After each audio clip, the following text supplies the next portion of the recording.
I don't have a particular type of story I want to tell. What becomes important for me is, well, what do I want to spend the next 6 months thinking about? What's going to excite me?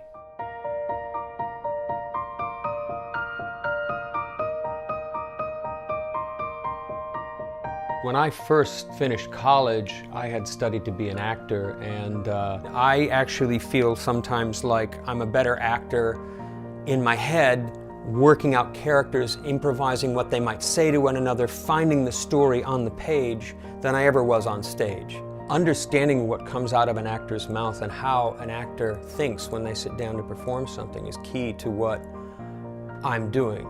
It's the actions that you have to translate to a film. A character does something. A character wants something and tries to achieve something. If the character is wandering around looking at pigeons and thinking about his childhood, you have to find a way to manifest that in action, or you have to cut it.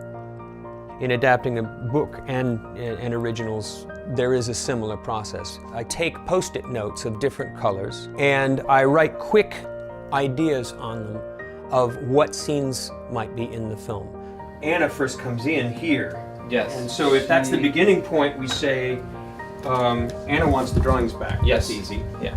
And because I'm using different colors, very quickly you can see which plot lines and characters are getting short shrift. You get a visual sense of where the interactions take place in the story that you don't get when you just put up white cards.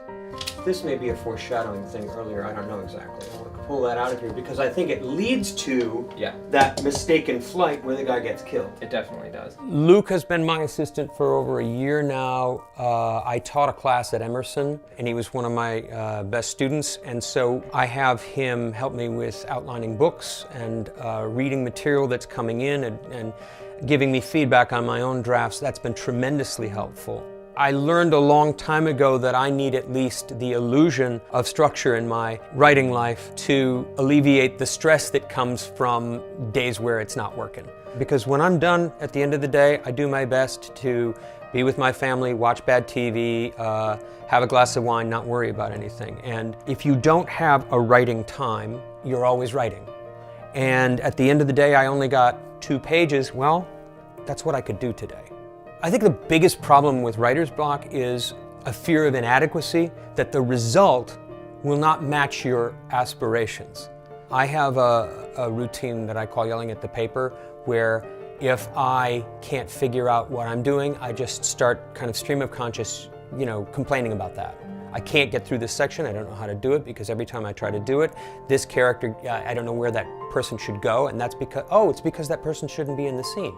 In one version he has a completely different story. In another version, he has Parts of the truth. Parts of the truth.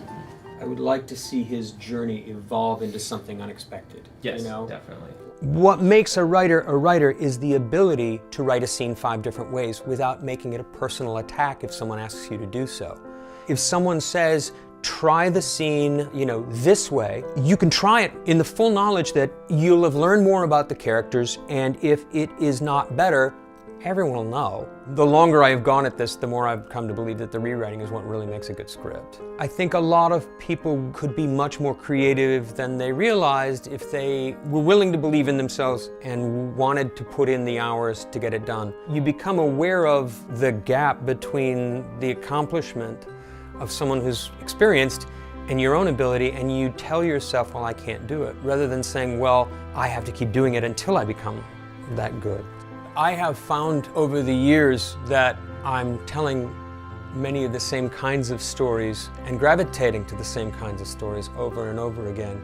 What excites me, what infuriates me, and you end up finding those threads coming out in what you write. It's an exploration of how you feel about your journey. If you find the right way to engage it, it's not going to get old.